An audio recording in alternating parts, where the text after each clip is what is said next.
내년도 최저임금이 240원 오른 시급 9,860원으로 결정됐다. 인상률은 2.5%로 2021년 1.5% 인상을 제외하고 역대 두 번째로 낮다. 월급 빼고 다 오른 요즘 햄버거 세트보다 못한 최저시급인 거다. 혹자는 말하겠다. 능력도 안 되면서 햄버거 세트를 사 먹으려고 하니까 그렇지. 햄버거 단품 먹으면 되잖아. 주제 넘게 굴지 말자. 그렇다. 능력 없고 힘없는 경쟁에서 도태된 자본주의 노예가 무슨 생각으로 햄버거 세트를 먹으려 했을까? 그들이 정해준 시급보다 비싸다면 안 먹으면 그만인데 말이다. 나라가 아니 정확히는 최저임금위원회에서 귀족 노조에 속해 대기업 정규직을 대변하는 노동계와 경총과 재계에 속해 대기업의 이익을 대변하는 경영계가 제시한 최저임금 안에 감히 가진 자들에게만 친절한 한국 자본주의를 거스르려 들다니 말이다. 그런데 말이다. 정말 이대로도 괜찮은 건지 묻고 싶다. 첫째, 더 글로리에서 나왔던 말처럼 9급 공무원연은 꺼지세요. 공무원과 직업군인들의 월급은 여전히 편의점 알바보다 못하다. 요즘 시대에 나라의 일을 하고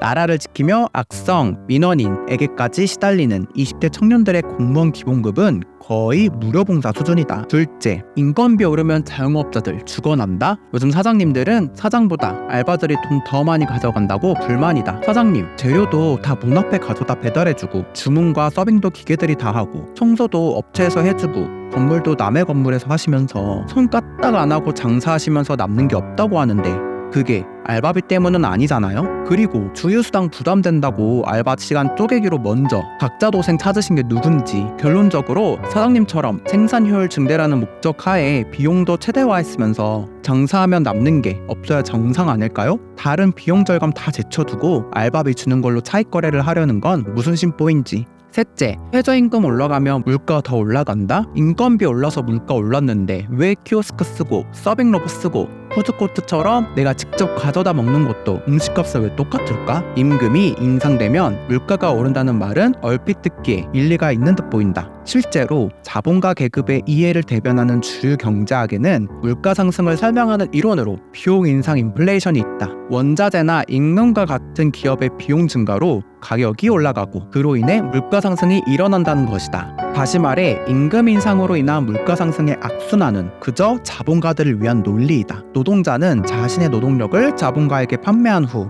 노동을 통해 자신의 노동력을 재생산하는 비용 이상의 가치를 생산한다. 이렇게 생산된 가치 중 노동력 재생산 비용을 초과하는 가치를 잉여가치라고 부르고 이 잉여가치를 노동자에게서 착취하는 것이다. 따라서 임금을 인상하게 되면 상품의 가치가 올라 가격이 상승하는 것이 아니라 단지 노동자가 새로 창출한 가치 중 노동자가 가져가는 임금 몫이 늘면서 그 반대급부로 자본가들이 가져가는 잉여가치가 줄어들게 된다. 결국 임금 인상은 자본가의 이윤을 줄어들게 할 뿐이란 뜻이다. 그래서 노동자들로 하여금 임금 인상을 자제시켜 자본가들에게 이득을 주기 위한 것이다. 사실 물가 폭등의 1차적 원인은 금융자본의 이익을 위해 추진된 저금리, 양적 완화 정책에 있다는 것을 잊어선 안 되겠다. 2008년 세계 대공황 이후 전 세계 주요 나라들은 저금리, 양적 완화 정책으로 막대한 유동성을 공급하는 정책에도 상당 기간 인플레이션으로 이어지지 않았다. 저금리 양적 완화 정책으로 공급된 자금들이 대부분 시중에서 유통되지 않고 은행과 금융기관 수준에 들어갔기 때문이다. 하지만 2020년 3월경 새로운 공황이 발생하자 미국은 저금리 정책으로 회귀하고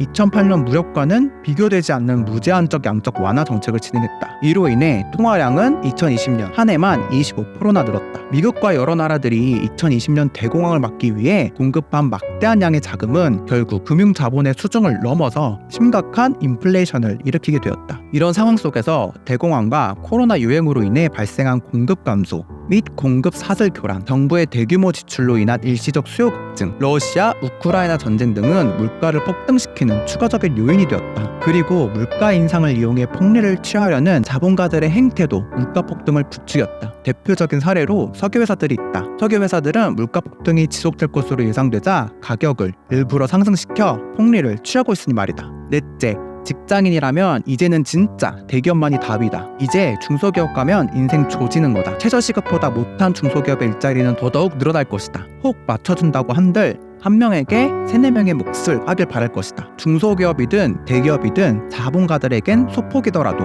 임금 인상 자체가 곧 원자재값 상승과 마찬가지니까. 아참, 대기업은 애초에 상관없겠다. 정규직 더 안 뽑고 하청으로 돌리면 되니까 말이다. 말이 길어졌지만 결국 본질은 다르지 않다. 한국 자본주의는 노동의 순번 가치 따위 없는 자본가들의 배만 불려주고 노동자만 갈려나가는 노예적 굴레에 불과하다. 안타깝지만 우리 모두 부자가 될 수는 없다. 무한경쟁과 저성장 시대의 성공에 대한 이해를 재형성하고 자신만의 방식으로 의미를 찾아야 할 것이다. 정작 그들은 도와줄 생각도 없으면서 어쩔 수 없구나, 그래야 되는구나 라는 시민으로서의 책임의식, 현세대 성원으로서의 책임의식을 강요하고 있다. 어차피 아무도 안 도와준다면 각자 도생이다.